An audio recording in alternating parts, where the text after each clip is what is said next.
मुंबईत जायचं, आपल्याला मुंबईत जामच करायची, ग्राउंडवर गाड्या नाही लावायच्या, हवेवरच गाड्या लावायच्या असं सांगाल आणि त्याचा राजकीय उद्देश सार्थ करून देईल. कोणाचाही ऐकायचा नाही. जाम कवा करायची होती, आपल्याला सरकार सहकार्य करीत नव्हतं त्यावेळेस. आता सहकार्य केल्यानंतर आपली जबाबदारी सरकारला आणि पोलिसाला सहकार्य करेल. पुन्हा एकदा सांगतो, सहकार्य नाही केलं सरकारनं, आपल्याला पुन्हा परवानगी वाढवून नाही दिली, पुन्हा तुम्हाला येता येत आहे.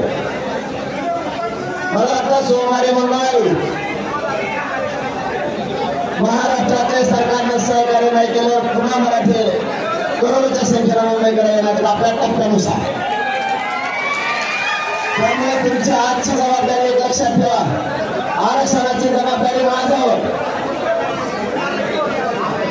शांततेत राहून सरकारला आणि पोलिसाला सहकार्य करण्याची जबाबदारी तुमची. आता तुम्ही सगळे एक काम केलंय, इकडे येता ना तुम्ही काय रोडवर स्वागत करा. इथल्या प्रत्येक माणसाला आपण आपल्या फोन करायचा आणि त्याला फोन करून सांगायचं आत्ताच्या आत्ता गाडी काढायची, पोलीस बांधव सांगतील त्या ग्राउंडवर निवडून लावायचं. म्हणजे कितीही लांब असू दे, एकही गाडी रोडवर आता कामा नाही. स्वतः तुम्ही स्वयंसेवक म्हणून काम करायचं. तुम्ही जी मुंबई जाम केलेला मराठ्यावर 2 घंट्यात पुन्हा मोकळी मुंबई झाली पाहिजे, जबाबदारी तुमची आता. मला बोलता येणार नाहीये उपोषणाला बसलं म्हणून. मला एकही बातमी कानावर आली नाही पाहिजे किंवा पोलीस बांधव येऊन नाराज नाही झाला पाहिजे की या ठिकाणी गाडी लावली, या ठिकाणी ट्रॅफिक जाम झाली. आपण आझाद मैदानाला येणार होतो, आपण आलो. बऱ्याच जणांना वाटले तर पाय ठेवून द्यायचा नाही, मराठी मान्या घालून बसले.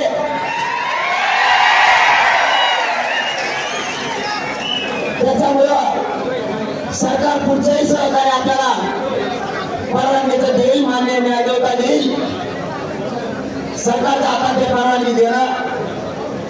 सरकारकडे आपण अर्ज केलाय, वाटल्यास पुन्हा आता थोड्या वेळा आणखी अर्ज आपण करू. जोपर्यंत मागण्याची अंमलबजावणी होत नाही तोपर्यंत हे आंदोलन कायम सुरू राहील. अशी बेमुदत आपण परवानगी मागू. 100% खात्री आहे सरकारनं तुम्हाला सन्मानानं मुंबईत आणलं. पोलीस बांधवांनी मराठ्याला सन्मानानं मुंबईत आणलं. तसं सरकार परवानगी देऊन आणि मराठ्याच्या मागण्याची अंमलबजावणी करून सन्मान मराठ्याला देईल. आणि हेच करोडो मराठी मुख्यमंत्र्यांच्या आणि सरकारच्या डोक्यावर विजयाचा गुलाल टाकून महाराष्ट्रात जातील. आमची सरकारला एकच विनंती आहे, मराठा आणि कुणबी जाहीरची अंमलबजावणी करा. हैदराबादचं गॅझेटियर लागू करून त्याची अंमलबजावणी करा. सातारा संस्थांचं गॅझेटियर सुद्धा लागू करून त्याची अंमलबजावणी सुद्धा आम्हाला तात्काळ पाहिजे.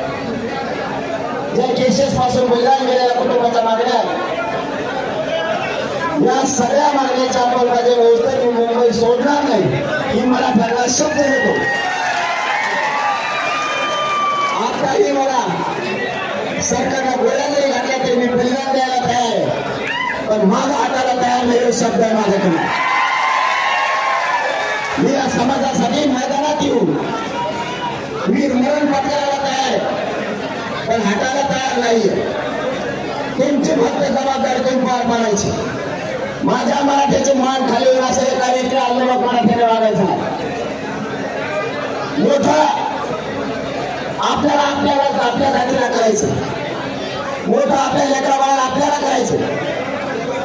एखादा राजकीय कार्यकर्ता येऊन हट्ट धरील, मला तिकडे गाडी घ्यायची, सरकारने सहकार्य नाही केलं मग तो हट्ट असतो आम्हाला तिकडच जायचं.